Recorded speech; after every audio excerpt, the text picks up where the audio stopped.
All right, hello everyone, and welcome to our seventh episode this season of Space Law webinars at the Law, Technology, and Warfare Research Cell at the U.S. Air Force Academy. I'm Major Matt Ormsbee, and I'm pleased to bring you another webinar on space law and policy today. For our seventh webinar of the season, very excited today to welcome Dr. Lincoln Hines. Dr. Hines is coming to us from Atlanta, Georgia, where he's an assistant professor in the Sam Nunn School of International Affairs at the Georgia Institute of Technology. Prior to this position, he was an assistant professor for the West Space Seminar at the U.S. Air War College and received his doctorate in government from Cornell University in 2021. Dr. Hines' research focuses on Chinese foreign policy and security, the politics of outer space, and issues of prestige and nationalism in world politics. He's previously been a security fellow with the Truman National Security Project. He's been a Guggenheim Predoctoral Fellow at the National Air and Space Museum. He's been a visiting researcher at Peking University's School of International Studies, and finally a non-resident at WSD Honda Fellow at the Pacific Forum. We're very honored to welcome him today as he'll present a talk titled A Place in the Stars, National Narratives in China's Quest for Space Power. As we go along, if you have any questions, please feel free to type them in the box and we'll try to reserve time at the end to answer all questions. Dr. Hines, thank you so much for being with us today. At this time, I'll turn it over to you and let you begin your presentation. Thank you, and over to you, sir. It's a real pleasure to speak with everyone here. Today, I'm going to be talking about a chapter from my broader book project, focusing on the different types of motives that are driving China's ambitions in the space domain. Now, I recognize that there are a diverse array of motives, security, economic, and so on. But what I'm focusing on here today is on this role of national narratives and the role of prestige in China's pursuit of advanced space technologies. So as I move forward now, what I'm going to, so many of you are probably very familiar with all of the new attention-grabbing headlines about China's space program that have occurred over the past decade. China landed on the far side of the moon, became one of the only countries to have a soft landing on Mars. China also in 2022 completed the construction of its space station. It raised a lot of concerns and led to discussions about, a U.S.-China space race and competition between the two countries. But interestingly, China's space station has a much earlier history than this. China's space station plans did not emerge in the last decade. In fact, they can go all the way back to 1992, and even earlier than that if we look even further. But it was in 1992 that China officially made plans to develop its own space station, its own equivalent to the International Space Station. Now, what may seem, to be straightforward, we think of many of the benefits of having a space station today, is actually puzzling in many ways. For example, in the United States today, there is a lively and robust discussion about whether the United States should continue funding the International Space Station.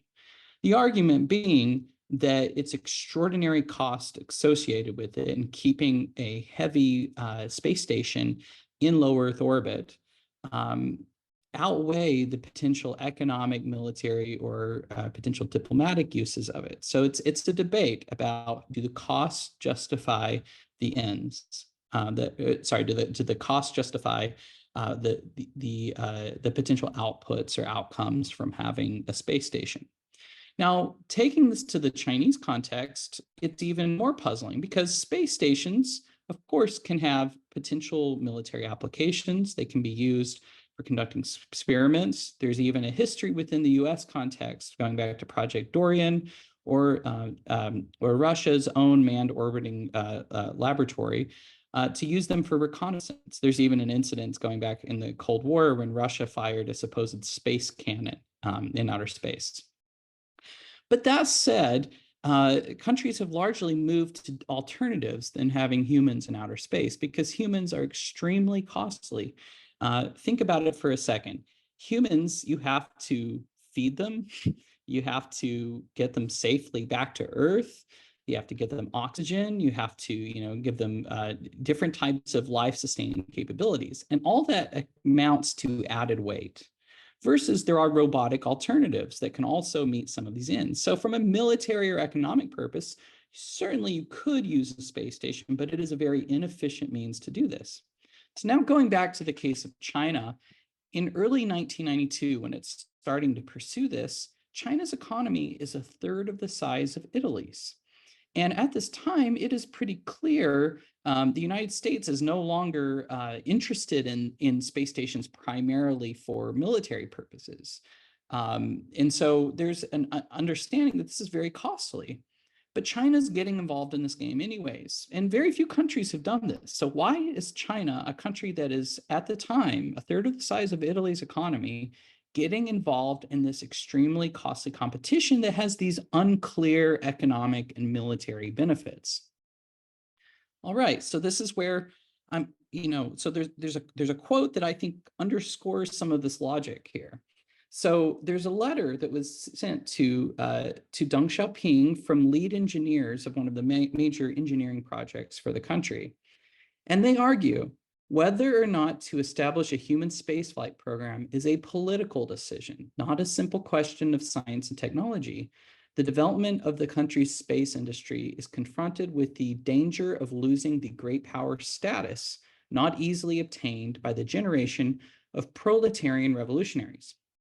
Now, I will be arguing today that this provides a powerful insight into understanding a key motive that is behind some of China's ambitions in the space domain. So today, I am asking why China sometimes pursues expensive and attention-grabbing capabilities with limited material payoffs. The argument that I will be making is that the Chinese Communist Party has a legitimation narrative that drives Chinese leaders to prioritize markers of prestige and technological might. To demonstrate this, I'm going to be focusing on one period in Chinese history today, the early era of China's space ambitions under Mao Zedong. So I'll be discussing kind of the origins of China's space program, but I'm happy in the Q&A to take questions that are more contemporary. Now, going down, the way my talk will proceed today, I'm going to go over some key definitions, my theoretical framework, about domestic narratives and the role that it plays in leaders' legitimacy, as well as how this relates to technology and pursuits of international prestige. Then I will go on to my case study and discuss the sources of evidence I use to evaluate this argument. And then I will discuss some implications of the argument being made here today, both for our understanding of how prestige matters, but also for understanding some of the motives and drivers of China's space ambitions. So first of all, I'm starting with the assumption that obtaining risky technologies such as advanced space capabilities requires actors to some extent make a gamble. Now, when I'm saying this, it's when we talk about emerging technologies, inherently we are talking about technologies where we do not fully understand the potential cost or utility. They are emerging. We are still figuring this out. We have certain scientific principles, but we do not know exactly how it will matter in terms of cost and benefits. So to some extent, actors have to go into the system of beliefs and how they understand technology and how they understand it to be promising or not, to make decisions about whether to invest in this. And going back, to the early space era, while today we may have a lot of countries that can access the space domain, and it's far less expensive than it used to be, you still have high costs associated with launching a rocket. So when we talk about risk in the space domain, you're literally talking about an investment that can explode on the launch pad. So what leads countries to do this? So I argue that to understand whether or not to pursue these technologies, leaders draw guidance from these domestic narratives. Now, what are narratives? Narratives are interpretive frameworks. They help actors, and I think of this more broadly, talking about individuals, in society, leaders, those in bureaucracies, but it helps them make sense of the world and new information. We are constantly flooded with a wave of difficult information to try to process. Narratives give us a way of being able to assemble facts about the world, information that may be conflicting or difficult to understand.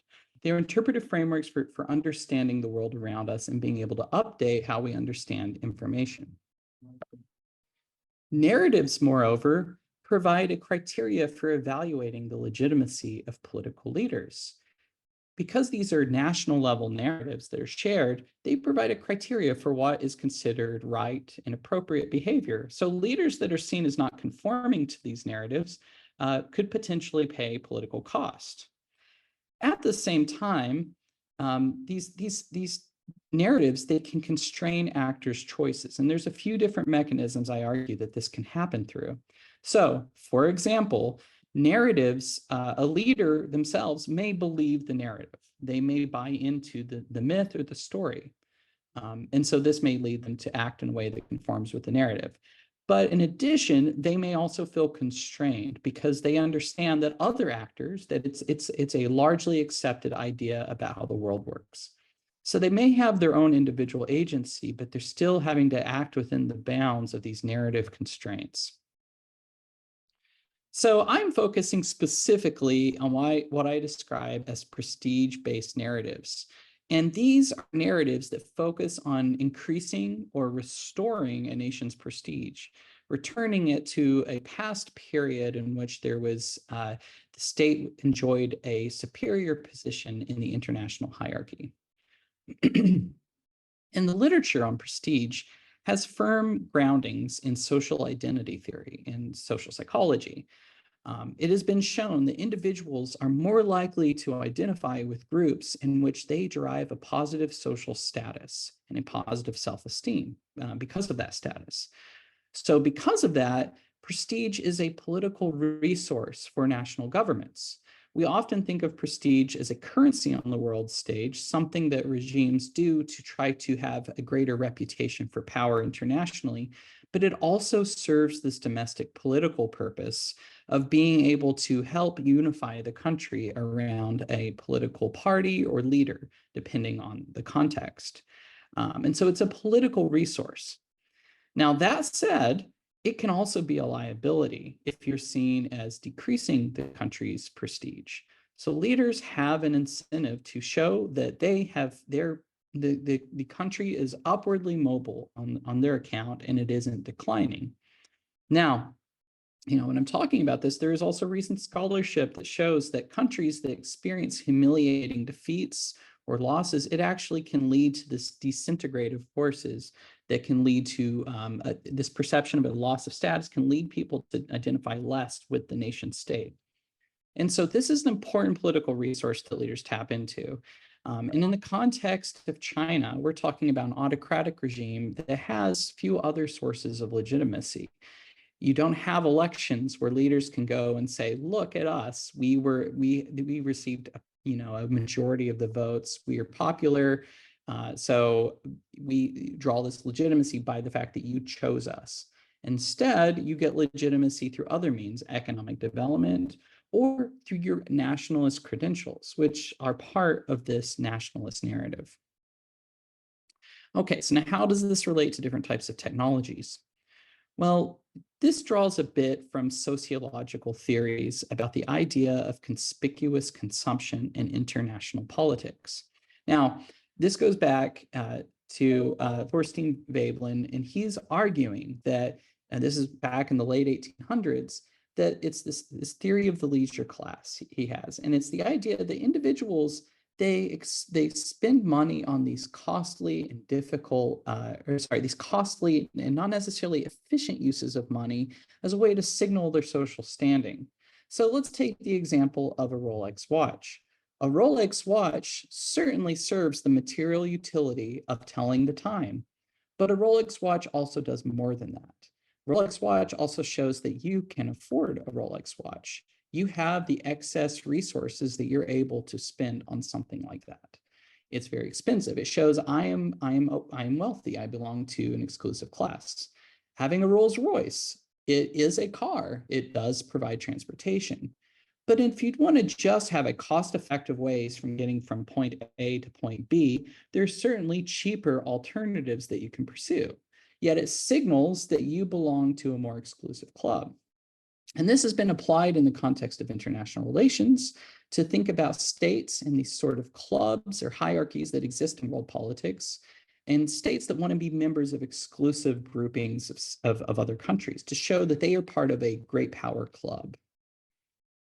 Space technologies are also recognized to be markers of international prestige. Now, they are not what they used to be.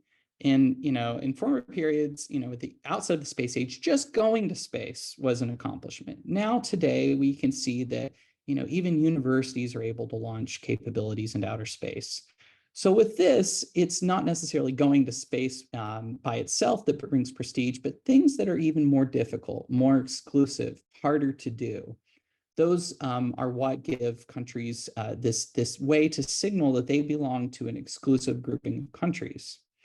Now, that said, it's interesting going back to the early space age. When we talk about the Apollo program, for example, the United States invested a significant amount of resources in this to be able to show superiority to the Soviet system.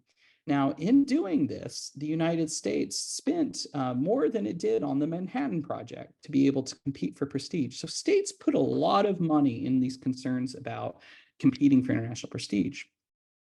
Now, where this gets especially dicey in world politics is that we are talking about capabilities that have dual use utility.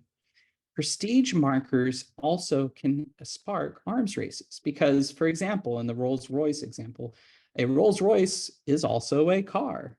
If we take it to another meaning, we could also think of a car being a weapon. A lot of capabilities out in the world have dual use applications. And obviously, when we talk about the space field, there are enormous potential dual use applications, specifically because of the high speed at which objects are orbiting in outer space. And all the various military advantages of being able to access outer space.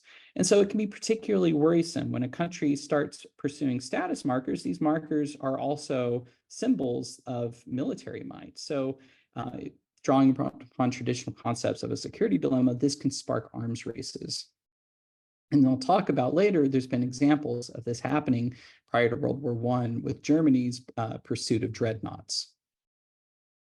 Okay, so what are some observable implications? If we're looking for evidence of this and we're trying to understand it, I'm arguing that you should see a correspondence between a state's actions to pursue certain technologies and its domestic goals.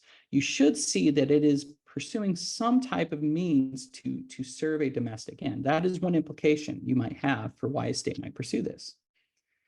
Another idea is that you should have conspicuous capabilities. These are capabilities that maybe have a more, they're not the most efficient ways to achieve a desired end. You have alternatives available, but these are not necessarily the most effective ways to do it. And they should be, in a sense, in that more, interpretive fashion, it is something that is flashy, it's conspicuous, something that draws attention to it. All right. Now, this is different from capabilities that you try to hide, capabilities you don't want other countries to know about. Also, evidence of narratives we should see because they are broadly bought into by a large number of actors in society, that you should see messaging and justification to domestic audiences around these shared values and expectations. So leaders, in part because they are concerned about these domestic narratives, they will communicate in the language of the domestic narrative to audiences. So we should be able to look for evidence, for example, in state propaganda to see how states communicate and message this information. So my research, I draw upon, it was 12 months of field work. It started in DC, I went to mainland China, and I spent time in Hong Kong. And I carried out interviews. I looked at Chinese writings on these sources to understand these patterns over the course of time in China's pursuit of advanced space technologies. So draw upon memoirs, histories, autobiographies, and newspaper articles. And newspaper articles, getting back to the idea of narratives and how they're communicated, Chinese propaganda is a very valuable form of being able to understand how the government, the language it uses to communicate with domestic audiences.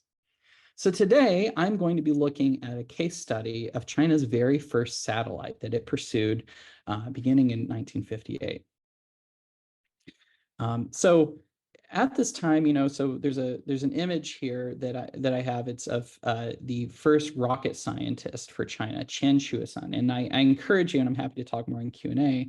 I encourage you to look more into the issue because it's particularly prescient for our current time and thinking about restrictions on Chinese scientists working internationally. But long story short, it was during the McCarthy era, and Chen Shuasan ends up going back, being sent from the United States to China. And he is one of the most highly trained scientists in the United States. And it's a strategic coup for China. China receives one of the most highly trained rocket scientists in the world at this time. Now, this said, Chen Shuasan certainly was highly trained, highly qualified, but we shouldn't overstate his individual importance. He was one person. China at this time in the early 1950s, it had just fought the Korean War with the United States. China had only been unified since 1949 after fighting a costly civil war. It was a largely agricultural society and deeply impoverished. It was low levels of industrialization. And so at this time, China, yes, they had a highly trained scientist, but they also needed to be able to have the adequate resources and industrial base to pursue advanced technologies if they wanted to get into a space competition. And there are accounts going to this time with China's early space ambitions where you see this effort to reverse engineer Russian technology, to look at Russian textbooks and for different Chinese communist officers to go out and train new cohorts of individuals to be able to spread this knowledge of science and technology and how it works in society. So the main point I'm getting at here is that right now, of all the times that China should get involved in a great power competition, this isn't a good time for China to do it. It received at this time, before the Sino-Soviet split and the Soviets withdrawal advisors, it did receive some technological assistance from the Soviet Union. But China was deeply impoverished during this time. And so it had severe resource constraints. So the puzzle that I get into is, as I will show here momentarily, is that China gets involved in a great power competition for outer space. We typically think of the space race as being a competition between the United States and the Soviet Union, but China very much thought of itself as a member of that space race. So why did a country that had recently unified, that was largely impoverished and agricultural and had an agricultural society, get involved in the costly great power game of a space race? So I'm going to look first at the origins of the legitimation narrative, and this is well noted by most people. It's well cited in the secondary literature about the idea of the century of humiliation. This narrative that is drawn upon by the Chinese Communist Party to legitimize its rule. Now, this narrative of the century of humiliation, it takes real world facts, but it assembles them in a way that serves political purposes. So there are real world facts of the idea that China was indeed, it was divided. It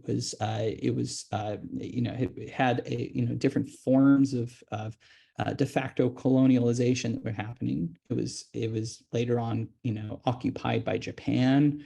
And China did go from a position of high power to this great reduction in capabilities. Now, that said, when we talk about narratives, we're talking about things that both incorporate fact, but also incorporate fiction.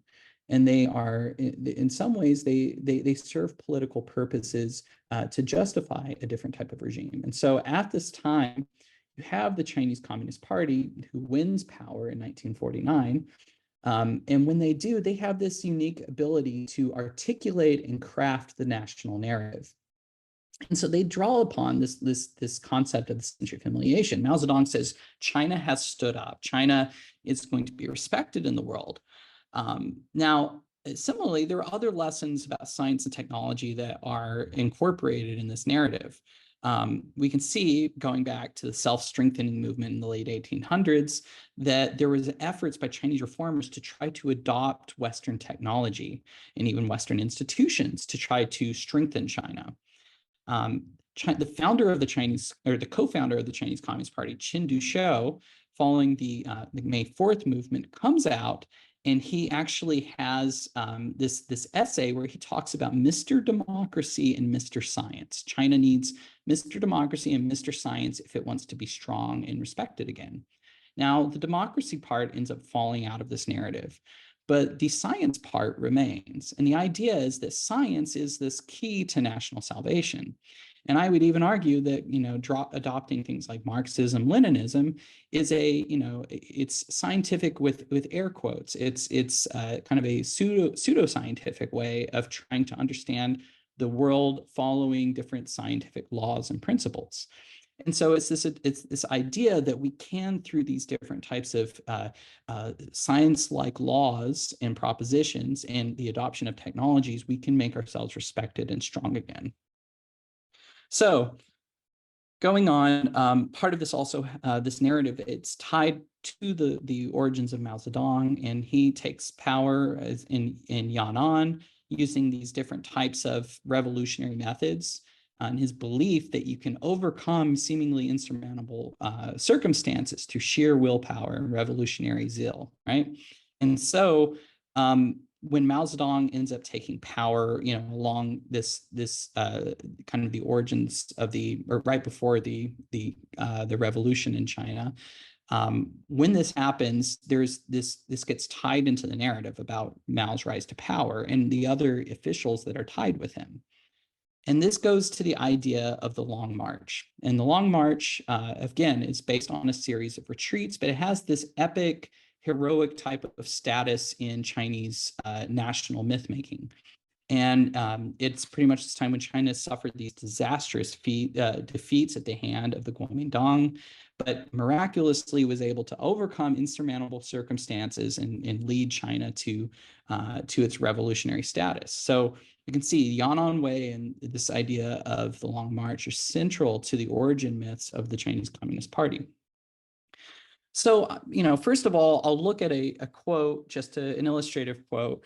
Mao Zedong argues that China, in a speech before the preparatory meeting for the 8th National Congress of the CCP on October 30th, 1956, he says, China used to be stigmatized as a decrepit empire, the sick man of East Asia. It is quite different now. We are held in fairly high esteem by our foreign comrades. Moving on to the next quote, Mao Zedong says, for over a century, China was backward, despised, and wretched. Moreover, it will be able to catch up with the most powerful capitalist country in the world, the United States. Now, when this is happening, this is in the 1950s, but you can see the peer group at this time is the United States. It is the leading power, because it goes back to the idea that China once, in this period of its history, was the leading power in the world. And so the peer group is not another country of comparable material capabilities, but is in fact the United States in this quote. So going to the kind of the origins of China's space program, in 1957, after the launch of Sputnik, Mao Zedong says, we shall have satellites too. And this is happening in the context of the Great Leap Forward, which is this disastrous campaign by China to improve its agricultural output and have rapid industrialization. Now, this campaign led to an estimated 20 to 30 million deaths, depending on the analysis that you look at. But at this time, there were these reportings by low-level comrades that were talking about how they were able to perform these miraculous feats. And when they did it, they used the analogy of a satellite, talking about that they had launched a satellite. Similarly, Mao Zedong, you can see in the way he talks about the satellite, he says that China needs to have a satellite and it needs to be bigger than that chicken egg of the Americans. Now, this isn't about what military purpose it pursues, but that it is qualitatively, it is bigger than the peer group, the United States. He has a political deadline. We shall have a satellite by 1959. Now, this is simply put insane. that China in less than a year would go from having no space program to a satellite in outer space. But the timing of this completely falls around a political incentive. It is the 10-year anniversary of the founding of the Chinese Communist Party, which is 1949. Now, this proved to be too difficult, too impossible to do. And it's actually Deng Xiaoping who would push against this policy. And I'm happy to talk in Q&A. Deng Xiaoping has this, he has his own opposition to status competitions, but still gets sucked into the idea of a space race competition. So again, the program slows down. And during this time, there's also changes within China's leadership. After the fallout of the Great Leap Forward, Mao Zedong, his power starts to fluctuate. He's not as powerful as he once was. And there's the Sino-Soviet split. China isn't getting the same technological assistance. But again, you see a political campaign that is being pursued, and this is the Cultural Revolution. And this is, in fact, where Mao Zedong seeks to consolidate power in the country. So he has a political pursuit, an attempt to be able to unify the country around him and his purported approach to politics, right? So at this time, it's by 1970 that China's very first satellite is launched. It's the East is Red satellite. Now, the East is Red refers to a song in Chinese, is considered the de facto national anthem during the Cultural Revolution. And it more or less praises the heroic successes of Mao Zedong and talks about his praise and his leadership. Now, what's interesting is it played a few bars from this song, the satellite, while it was in orbit.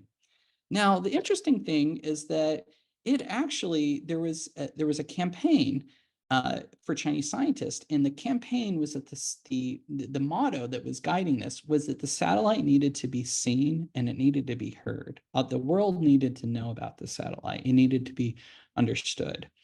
Now, that said, doing this was very difficult, and it required China to actually strip the satellite of the potential scientific applications it could have. So the scientific instruments that were going to be used for the satellite, they would weigh it down. They needed the equipment that would be necessary to play a propaganda song.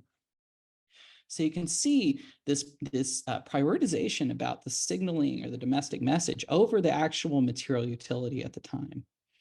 And we'll even see, during this time that the rocket used, it's tied to the name of it is tied to the origin myths of the Chinese Communist Party. It's the Long March rockets, which are still the name of the rockets that are used today. And so, during this time, just to get at other kind of more outlandish characteristics that were happening at this time, China in 1970 even briefly starts a human spaceflight program. Now, this is in the middle of the Cultural Revolution, where the vast majority of Chinese universities have shut down, and there's a de facto civil war going on within China. And during this time, China, deeply impoverished, deeply destabilized, is wanting to have a human spaceflight program. And so that's pretty outlandish at this time. So how was it talked about in domestic media? Well, I talk about narratives will communicate in a language that's understandable and can be comprehended by other actors. So in the People's Daily, the mouthpiece for the Chinese Communist Party, the idea is, it says, the great news has shocked the world. My country's first man-made Earth satellite is attracting the eyes of all mankind. Again, the emphasis is how it's seen and heard. The world sees and understands China and is able to understand that it's powerful and it's respected. We also see this reference to the origins of Mao Zedong and his rise. This is Chairman Mao issued a great call for self-reliance in Yan'an. When the red satellite goes to the sky, it is the result of doing things according to Chairman Mao's instructions of self-reliance and hard struggle. So now moving forward to talking about some implications of the argument here. So an analogy that could possibly be used is the rise of Germany's naval ambitions prior to World War I. Now, Germany's primary threats were land-based, but Germany got involved in a costly naval competition. And in part, one of the explanations that is advanced for why Germany did this is that Germany sought a place in the sun. Germany wanted to be seen as having the markers of what was then a symbol of being in the Great Power Club, and that was having dreadnoughts. At the same time, it sparked a naval arms race with Great Britain, which effectively ended up reducing German security prior to World War I, or its threat environment. So that said, taking that analogy a little further, might we see something like this taking place in the case of China? We talk about seeking a place in the sun. The title of my talk and my project is Seeking a Place in the Stars. But these different types of status competition, when you have dual use applications, when you have this driver for this, how do you parse these motives? How do you show which capabilities are driven by security versus status? And how might these capabilities exacerbate tensions in the bilateral relationship between the United States and China? So some of the implications of my theoretical framework is that we have to, if you want to understand prestige ambitions of countries, you really have to do the work of going in and unpacking the domestic narrative of the country. China's position at this time in its history, it had no reason to be involved in a great power competition. Materially, China was not anywhere able to be able to compete with the United States and Soviet Union. But at this time, the reference group, it's tied to this domestic narrative about where the state, where it's supposed to be, where it belongs, its appropriate place among the great powers. And so if we want to understand status or prestige, you need to unpack these domestic narratives. Similarly, I argue that these domestic narratives are tied to how countries pursue science and technology. And so understanding why states gamble on some technologies when perhaps they've proven that they have limited material payoffs or inefficient material payoffs, or why they gamble in technologies that are unproven at the time, perhaps can be tied back to these beliefs about the role of science and technology. And in the Chinese context, an important lesson that is learned is that China was humiliated at the hands of foreigners because it fell behind in science and technology. And to be strong and to be able to pursue national salvation in the narrative, China must be at the frontier of advanced science and technology.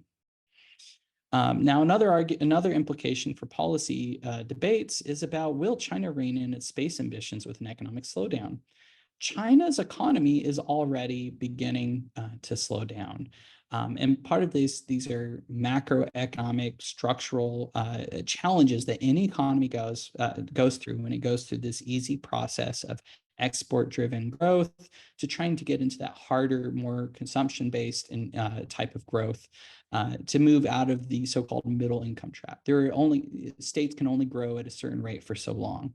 At the same time, China has an aging population, declining birth rate, and a host of domestic social problems that are straining the economy.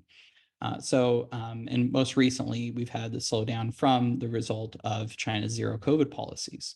So in light of this, it would suggest that China is not going to continue at the same pace of its ascent and its ability to pour resources at capabilities. So how does it make decisions about where to put these resources? Well, if you take this approach, the narratives approach, it would suggest that these narratives are key for the government's legitimacy. And as they're key for the government's legitimacy, if that economic pillar of the government's legitimacy starts to crumble or starts to shake, these narratives become all the more important for China to invest in. And so it would suggest that even with an economic slowdown, you might not see this reallocation of resources. And even going back to this earlier period in history, China, it was not sensible at this time to be getting involved. Every dime spent towards one capability was money that could be spent elsewhere.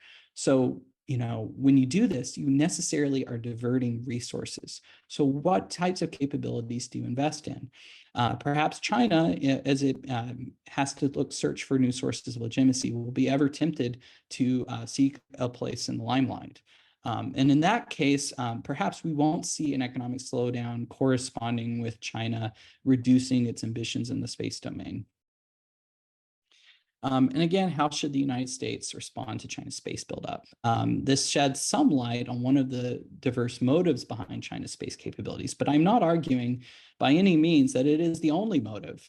And in fact, we can talk about this more, but there's the important weaponized component of China's space ambitions and the military implications for China's ability to both counter US satellites and its ability to expand its own reach and its ability to engage in operations in its near periphery and abroad.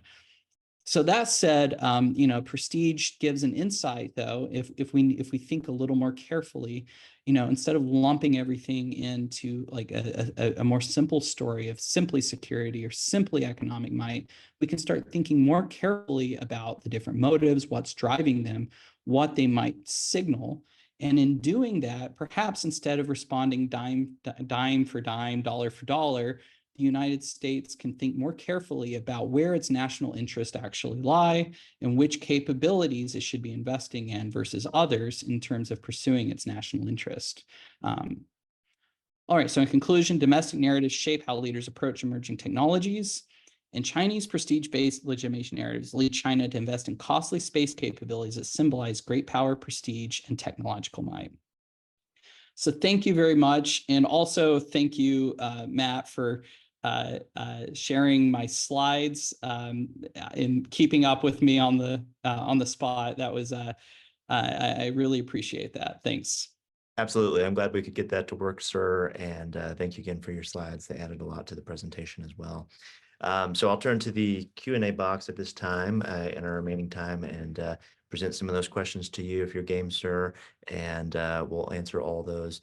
The first one that I had is effectively, should we be less threatened by China's space narrative abroad because the CCP might be incentivized to boast and, like you say, to kind of maintain its legitimacy domestically? And if that's the case, then maybe we shouldn't be taking China at its word when we hear certain narratives from it today. Yeah. So going back to this idea about how prestige is communicated abroad, of course, space capabilities, this is just one aspect of China's broader foreign policy. And I would argue that when it comes to things like soft power and China's ability to garner an attraction based off of its space program, its space capabilities also have to compete with other aspects of its foreign policy. And we've talked about things like it's commonly discussed things like wolf warrior diplomacy, this really nationalist approach that China engages in its conduct of foreign affairs. In many ways shoots China in the foot, because if China wants to send a reassuring message and not have countries counterbalance against it and align with the United States, it should assure them that it doesn't have aggressive intentions. And yet you see China continuously going against this kind of peaceful rise narrative that it was originally seeking to promote in the early 2000s. And so going to this, we can think about whether China's space capabilities in terms of what it garners for China internationally can compete with these other elements of its foreign policy. And at the same time, interestingly, countries have political and psychological motives to downplay other states' gains in international prestige. So for example, in the Chinese case, I was looking through the People's Daily around the time of Neil Armstrong landing on the moon. Now, when Neil Armstrong landed on the moon, I was searching and I could not find coverage of that in the Chinese Communist Party paper. So that was a prestige gain for the United States, but there's a selectiveness to what you present and how you convey information. You can see the government also, it tells the public in these earlier kind of periods about how the world is seeing China. Not necessarily that the world really is seeing China this way, but it's how it's conveyed to domestic audiences. Now, so in terms of looking at Chinese threats and what you can read into language, this suggests that leaders in some ways are bound to some of the things they say. But that said, this is one of a diverse array of motives that are guiding China in the space domain. When it comes to understanding this, I mean, if you really want to unpack the policy importance of this, you have to look at these motives, how they interact, and also understand things like the bureaucracy in China. How do these different national security institutions interact with one another? Does the left hand always speak with the right hand? How is policy implemented?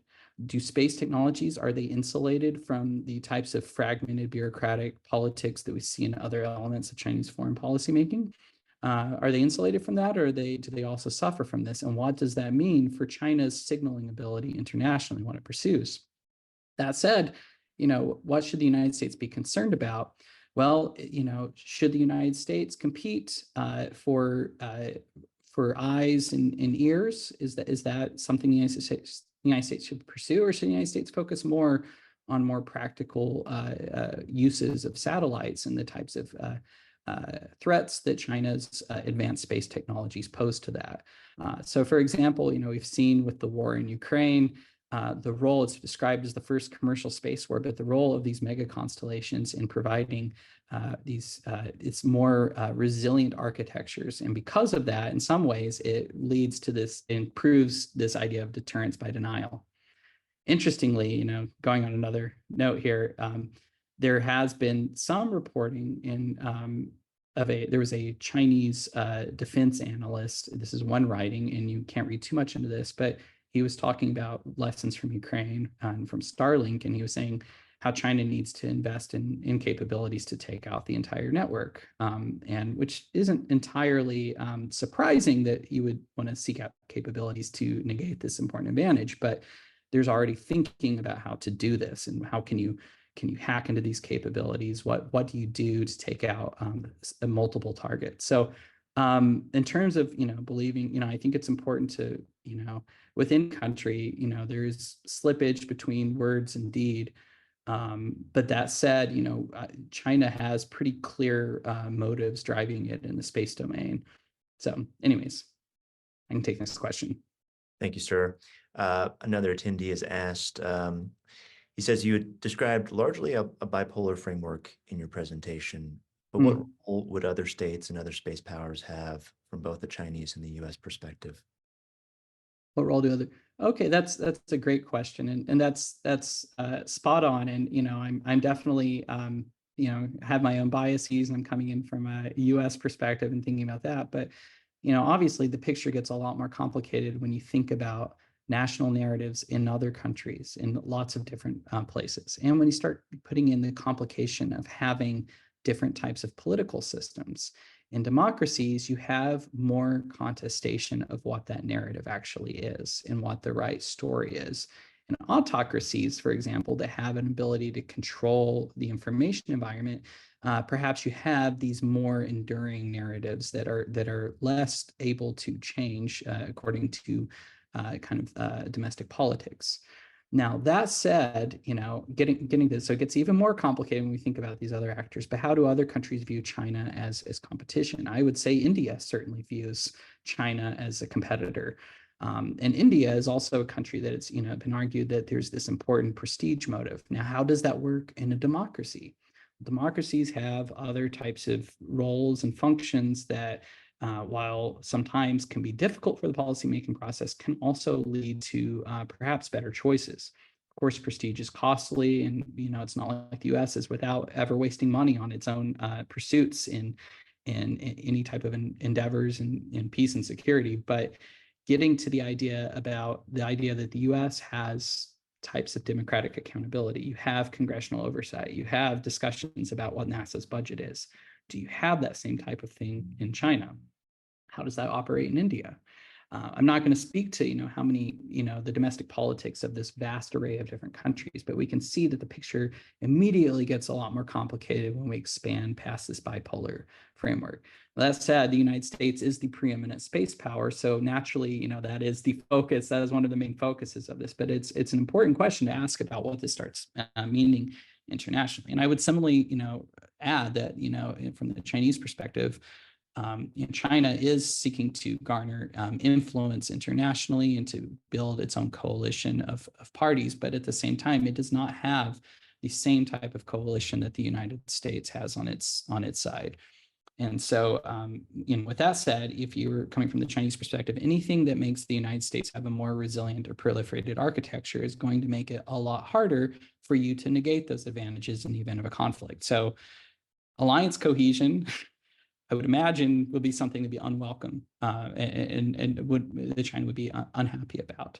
And China's allies in the space domain, or allies is perhaps not the right word, but its partners in the space domain are not necessarily the strongest or the most capable in the space domain. And Russia, for example, we can say would be its strongest power in the space domain. But there's mistrust between the two countries, and Russia, in many ways, is both becoming an international pariah, and perhaps its space industry is starting to be on the decline.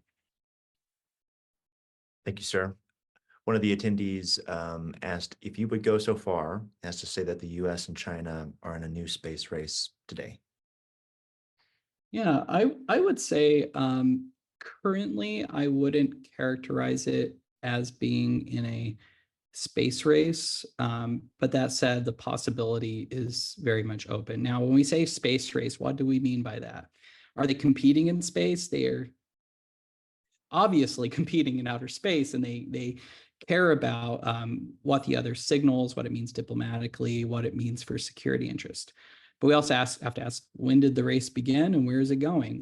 Do we have a finish line to show who won the race? Do we have a clear competition? Also, it's a different context than the period with the Soviet Union. Soviet Union has this revolutionary ideology that it's spreading around the world. China certainly, I'm not trying to say ideology doesn't matter. In fact, I'm saying ideology might matter more than we give it credit for in the modern day system. But China, at the same time, one could argue, is it has narrower aims. It's a world safe for autocracy, a world where autocracies like itself don't have to worry about democracies criticizing their human rights or criticizing their practices or anything like this. But necessarily, is China spreading a communist ideology in similar way they see the Soviet Union? I'm deeply skeptical, and I would say that most people focusing on this would agree with that viewpoint. That said, it's not like China doesn't try to influence countries and their political systems to benefit its own narrow interest. But whether it's the same type of challenge posed by the Soviet Union, I'm very skeptical. And at the same time, the United States and China are much more economically intertwined. In some ways, you could say it's even more difficult today with the United States and China, because in some ways, the competition posed by the Soviet Union, we were much clearer about it at the time, versus it is in this more kind of middle area with China. And that makes it more difficult. And it gets even more challenging when you think about the state of the US-China space relationship and how much both countries communicate with one another in the space domain, and what that means for potential misperception or risk of inadvertent escalation. So are we in a space race? I don't think it's reached the type of salience that we had anywhere near the type of salience we had during the Cold War. It could, though.